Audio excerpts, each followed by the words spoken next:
The idea for Warzone kind of evolved over time, but it started way back on Halo 4. So when I joined the team, Warzone was just a pitch. It was something floating out there that we wanted to jump on. It was a what if we were able to combine all of the best parts of Halo into one multiplayer mode. It would be awesome. You go online and there would be people talking, you guys need to build the most epic multiplayer experience. But we knew the challenge it was going to be on us to build a game like this. We knew we wanted to focus on competitive, but we also wanted to create something new. So when Halo 5 came around, we said, let's go after this. Let's make the ultimate Halo toy box. And we really pulled it together into this all new massive mode called Warzone. There you go. Here we go. We're back. Yeah!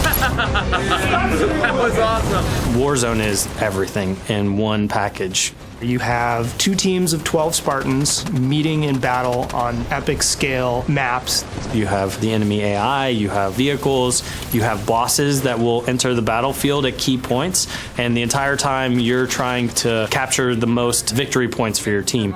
The guiding principle for Warzone was the blend of PvE and PvP. So there's all these different ways that you can contribute as a player depending on what your own individual playstyle is, and all of it is contributing to your team score and your team's success. Your goal as a team is to get 1,000 points or destroy the enemy team's core. 12 lock, 2 contacts. Nice job, Red. The maps in Warzone are huge. We have maps that are 4 times as big as any map we've ever built for Halo. It's really a careful balance of making sure that we have large spaces for incredibly epic combat, but at the same time not have it feel sparse. When you start a match of Warzone, your base is overrun by enemy AI. You have to clear your home base out.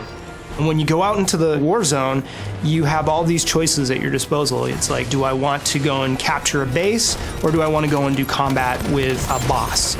Each team on their side of the map has an armory. And then we've got a garage right in the center. The main advantage of the garage is that it is a place that's further ahead in the battlefield where you can spawn vehicles. If you can manage to capture the 3 objective bases that are on the map, that allows you to then access their base and destroy the power core that's at the center. I need help in the corner. Watch on that corner. Wow, they're on our core already. It's a way for a team that might be out of the battle to come back from near defeat and score that last second victory. One of the coolest new aspects of Warzone is having these bosses on the battlefield. You'll be playing the match and then you'll get a notification that a boss is coming in. And for the really good Warzone teams, they're going to want to focus on those bosses right away. We wanted to bring personality into the bosses and fit them into the universe. Giving them names and giving them a backstory gives the player a sense of accomplishment. These are characters who are a big deal within their own faction. You've got Baron Sharom, who's patrolling over the battlefield in his Banshee, and when he comes out, that's a moment. When he spawns, everyone's like, Baron's out, Baron's out! And everyone's running over, right, and trying to get the Baron first. You're going to then have to decide in this boss fight, do I focus on killing the boss, or do I focus on trying to fight the other team off of the boss? There's certain points in the match where that next big legendary boss kill is going to determine who wins the game. We wanted there to be a sense of balance in there for what power items are able to be brought in at what times. Everyone goes into Warzone and they want 3 sniper rifles, 4 scorpions. How do we handle it? How do you balance that? The requisition system is a brand new reward system. It lets you become more powerful as the game progresses.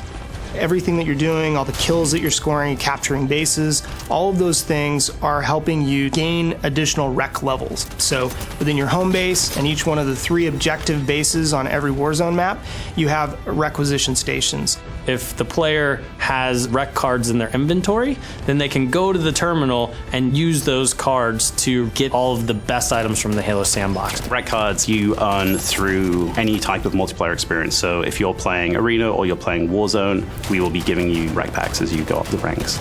You'll get a requisition pack, and there'll be random things in there, everything from weapons and vehicles to be used in Warzone to cosmetic items you can use both in Warzone and Arena.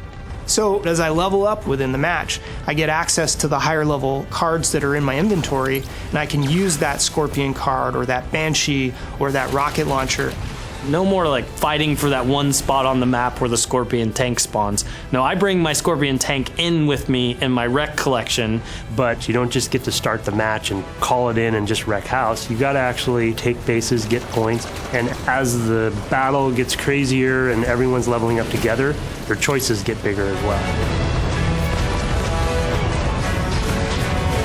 In some ways, Warzone is a Halo player's dream because it's bringing together all the best parts of Halo in one multiplayer experience. We want to make sure that Warzone has something for everyone in there. If you want to defend a base, you can do that. You want to go after the biggest and baddest bosses and work with a few teammates, you can do it. If you want to protect your teammates from afar with a sniper rifle, and if you want to fly a vehicle around, you can do that in Warzone. It's this crazy mode where anything is possible. It really just feels like you have jumped into a hot zone. Dudes are running in, there's rockets flying everywhere, and it's just total chaos. When we see the Banshees, the Scorpions, and the Mantises all out in the battlefield and everything is going bananas, that is my favorite part of Warzone. I can't even tell you how exciting it is.